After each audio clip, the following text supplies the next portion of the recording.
Beskou die ewewigskonstantes vir dieselfde reaksie by twee verskillende temperature. Watter een van die volgende is korrek? Die korrekte antwoord is B.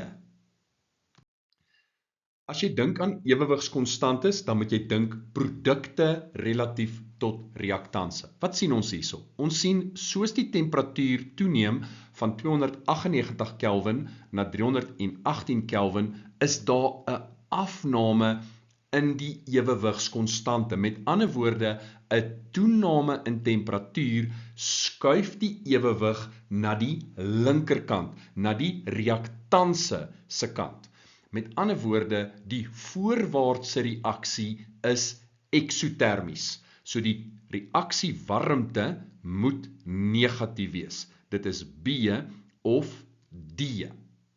Nou, soos die temperatuur van 'n eksotermiese reaksie toeneem, gaan die terugwaartse reaksie bevoordeel word. Wat beteken, daar gaan 'n verlaging in die opbrengs van die produkte wees. En dit is B of C.